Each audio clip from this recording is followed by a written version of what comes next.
Hey, it's Clay at claytrader.com. This will be my top 10 stocks as we head into Tuesday, December 21st. This will be a technical analysis breakdown. So if you are somebody that uses charts within your trading, or maybe you're just interested in learning more about charts and how they can be used to help make good decisions as a trader, this will be a video for you. Quickly, before I get to the stocks, I do want to personally invite you to get signed up for this free live online class that I'm offering next week. So if you're liking what you see here and you want to learn more about this tool and how it can be used to build consistency as a trader, then definitely get signed up for the free class. If you're watching on YouTube, there's a link right down in the description box. If you're watching at my site, then there's an area right there on the webpage that you can click on. So again, if you're liking what you see and you can see the power and the potential of this tool, then definitely get signed up for the free class. A couple quick clarification points here. First off, I will be doing the 30-minute time frame, meaning each one of these candlesticks here, as they're called, represents 30 minutes worth of time. And then next, the market is still open for a little bit of time. So you're not crazy or anything like that. That candle right there is still moving and will still be moving out. But I like to do these when the markets are still open for a little bit because sometimes we can capture some really exciting live action as things play out. But as far as the general levels that I'll be talking about, they're still going to be relevant on Tuesday. So let's get to it here. So first one, SOPA, and you can see here pretty straightforward on why I would hope so. I mean, just absolutely monster volume after basically no volume. So huge volume, nice price movement, and now we have ourselves a nice little pattern here that has taken shape. So as far as, let's see, there we go, get that changed. The key level of resistance to watch moving forward from a resistance standpoint, going to be right there around the $13 mark, and that's also what's giving us the top part of this pattern. And then bottom part of the pattern support down here at, let's call it $9.75. And also let me change that to green to represent more so the bullish dynamic of things. And then maybe to make this just a little bit easier to see for everybody, let's make this all one color. So we have the resistance there, we have the support there, we have the momentum move right there, and then we'll put a little golf hole down here, and this would be known as a bull pennant pattern. So if you like to play technical patterns down in this price range, then I would definitely say get this one belongs on your watch list, because as it showed today, this thing can move, and it can move very, very quickly. Got some nice consolidation here. So the big question mark moving into Tuesday and on is going to be, can the price get back up through that level and get the technical pattern breakout? We'll see what happens.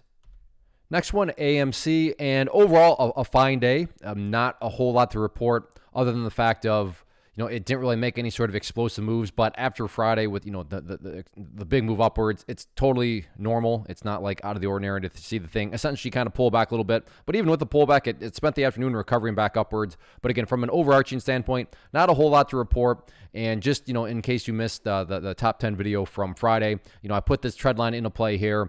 And from an overarching standpoint, so assuming you care about the bigger picture of things, as long as the price stays above this trend line, so in fact, as time goes by, I'm just going to keep on moving this trend line forward. But as long as the price stays above that trend line, then everything is still perfectly fine, because in order to stay above that trend line, the price will be required to put it, build higher bases. And that's what you want. You want an uptrend to have higher bases. And like I said, in order to stay above that level, by default, it's got to put in those higher bases. And as you can see right now, the price isn't anywhere even close to that green line. So that in and of itself is a good sign. As far as areas of resistance are concerned, the one thing you could put in is it does seem as though there's a bit of a resistance that's showing up right here. So I'm going to actually change the pattern on that to make it stick out a little bit different. So yes, the overarching level is still up here around, let's call it the $33 mark. So again, I'll extend that level out some more. But before you even really put too much emphasis on that, let's just see if the price can first break through that resistance area right there. But again, from the overarching standpoint, everything is still perfectly fine. Next one, CANF, and I like this just because it's got a couple of well-defined levels, and well-defined levels, at least in my opinion, are always beneficial, because when lots of other people are watching them, and when lots of people are wondering the same thing, call it a self-fulfilling prophecy, call it whatever you want, it can produce some very dynamic movements. Not guaranteed movements, so I don't want to say that, but movements that it's at least rational to think that, okay, I think if this happens, then that could happen. Again, doesn't mean that it's for sure going to happen, but it's a rational thought process to have. The level here that I think a lot of people will be watching is a lot of people have drawn that line right there and said, okay, well, it's looking like this $2.30 mark is going to be that main area of resistance. You can see right there, price try to get above it, failed. Right there, try to get a failed. So once more, does that mean that anything's guaranteed? No, but if the price does get up to that area and can break up through that level, in my opinion, it's more than plausible to think that that break could create additional upside buying pressure, and create that much just more momentum. That just because, right, a self-fulfilling prophecy. Hey, the level broke that area. I'm a breakout player. It's breaking out. Let me buy. So we'll keep an eye on that area. And then as far as supports are concerned, pretty straightforward here. Bottom part of this consolidation right there around $1.95.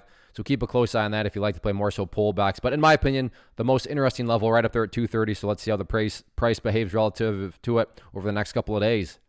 Next one, GRTX. And I realized there's a little trickiness that goes into this one from a presentation standpoint where I sit, because it does depend on strategy. What do I mean by that? Well, if you're a day trader, flipper, scalper, and your plan was to buy and sell within 5 minutes and you bought right there, maybe you bought right there, well then yeah, from that angle, the chart looks really bad because this afternoon there has been a pullback.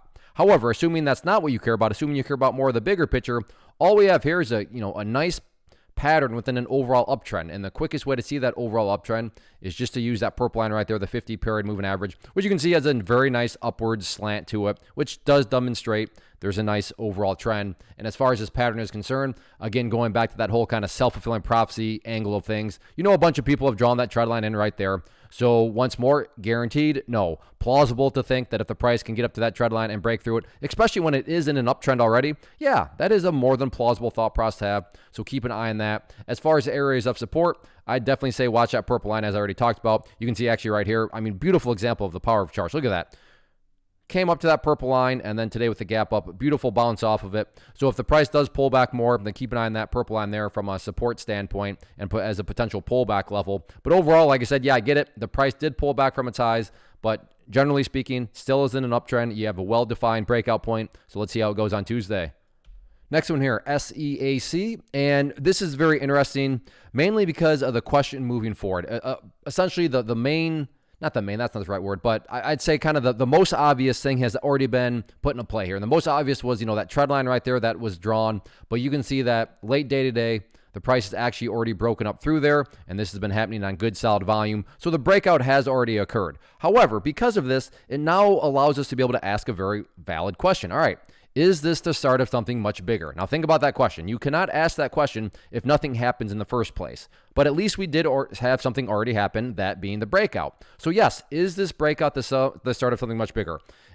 Come Friday, are people going to look at this and be like, wow, this thing's at $5 right now. Remember when it was at $2? Now, is that going to happen? I have no idea. But my core point here is that, yeah, it can feel like, well, there's nothing here to do anymore because you could have brought the breakout, but then there's, but if you miss that, then, why even paid attention to it? Because who knows? Maybe this, like I said, is going to, be just the start of a much bigger breakout. Now, maybe it's not, but again, that's the idea here of a watch list. Is it worth at least keeping it on a watch list with the mentality of, hey, is this the start of something bigger? I absolutely think it is. So I'd definitely say, especially if you like this price range, to get it on your watch list.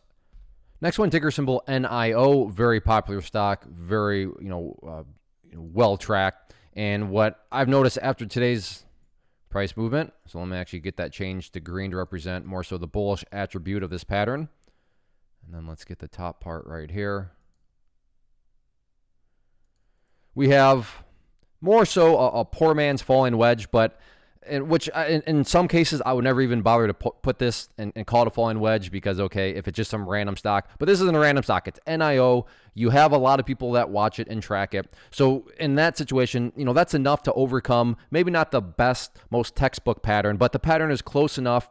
And what makes it okay is you have the compensating factor of, that lots of people are watching this. So moving forward, again, I know I'm repeating myself, but I want to hammer home. There are no guarantees, so don't go grab your kids' college tuition and throw them into this because, hey, some sort of bullish pattern is formed. But yes, a falling wedge is a bullish pattern, and you can see once again started to bounce off that level. These declines are getting less and less. So let's see if this thing can turn itself around and potentially get the breakout of that area. And that doesn't necessarily mean it heads back up to $40, but from a trading standpoint, could it make it a worthwhile technical pattern breakout? Yeah, it absolutely could. So if you like to play these sort of falling wedge patterns, then like I said, this one is maybe not the best, most textbook falling wedge, but it is NIO. Next one, SQQQ, and this is going to be very quick because there's one simple reason, and that's it. And it has to do with that level right up there at $7 as an area that, going back to the topic of self-fulfilling prophecy, that a bunch of people are officially watching that area. It already had a very well-defined track record right here. And then you look at today, and I realize the price never quite hit it, but it sure got very close to that level before getting pushed back down. So $7, if you like to play breakouts, if you like to play kind of the whole premise of, all right, there's probably going to be a lot of other people watching this breakout point, which could create momentum via self-fulfilling prophecy, then this is one that I would definitely say get on your watch list by watching the $7 mark. So let's see what happens with it.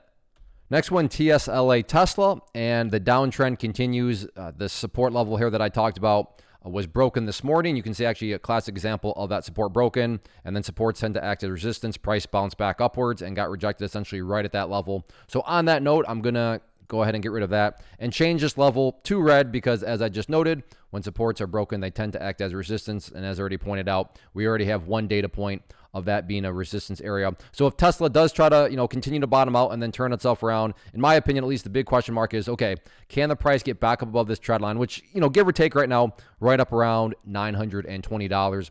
As far as support levels are concerned, pretty straightforward here. The price bounced off this generally speaking, we're talking about an $800 stock, but basically $895. So there's going to be a bunch of longs and shorts and everybody in between watching that level, myself included, and wondering, okay, if the price gets down to $895 and it breaks down through it, is that going to create a bunch of momentum? But you're also going to have longs thinking, okay, is this going to be another bounce point? So that's why risk management matters, because you're going to have some shorts that are wrong or right. You're going to have some longs that are wrong or right. But point here being is that $895, very intriguing level. So we'll see how the week continues to play out for Tesla. Next one, UVXY, and this is just one that's based on, if you like to play pullbacks, gap close areas, but more specifically a gap close that all of a sudden is aligned with another key technical level, then, this is one that I would say to keep on the watch list. So the gap close location right down there, let's just call it $16.35. And wouldn't you know it, what a good coincidence. You also have the purple line right down there, which at this point is the 50-period moving average. So you almost have a double whammy of support. Again, does that mean that, okay, so if the price goes down there, it'll for sure find support and then bounce? If only it were that easy. Again, is it at least plausible? Is it rational to think, because there is a double whammy of support, that it will find some support and then bounce back upwards? Yeah, that is absolutely a logical thought process to have. That's not by no means some sort of random price to be looking at, right? If you're just throwing a dart and randomly buying, that's not trading, that's gambling. But when you're doing this, it's not gambling, because we're thinking things through. We're looking and using, the data here to help us develop well-informed and rational trade plans. Again, you got to have risk management and all of that. But 1635, definitely a very interesting level. Like I said, if you like to play pullbacks, gap closes, because with this gap close, as I pointed out, you do get that extra little bonus of the 50-period moving average.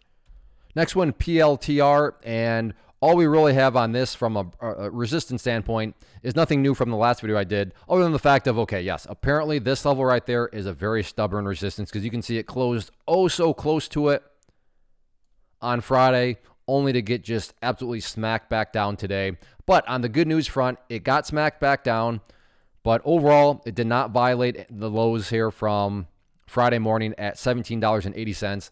If anything, it bounced right off those lows. So once again, that there's going to be a bunch of people watching that level, and rightfully so. It's an important level. And as of now, it does officially look like, we have ourselves a sideways channel.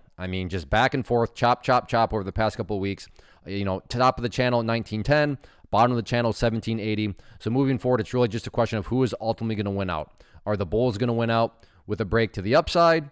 Are the bears going to win out with a break to the downside? That all remains to be seen. But from a technical pattern perspective, a sideways channel is really the best way to summarize this. But that all eyes are going to be on 1780 tomorrow to see if that level can hold strong or not. So that wraps up the top 10. Again, if you like what you saw here and you want to learn more about the tool of charts and how it can be used to make those good decisions, to build consistency as a trader, then definitely get signed up for this free live class that I'm offering next week. It'll be December 30th, Thursday at 7 p.m. Eastern Time. So definitely get signed up for it as far as these top 10 videos are concerned. If you enjoy this format, if you would like for me to continue to make these videos, then please communicate that to me by doing two easy things. Hit that like button, leave a simple comment, say hi, tell me a ticker symbol that you're watching tomorrow. But those two things, hitting the like button, leaving a basic comment, communicate to me that you enjoy these videos. And as long as I know people are enjoying, then I will continue to make them. And again, if you want to learn more about charts and how to use them to build consistency as a trader and why they're so powerful, definitely get signed up for the free class. Everybody take care. Have a good one.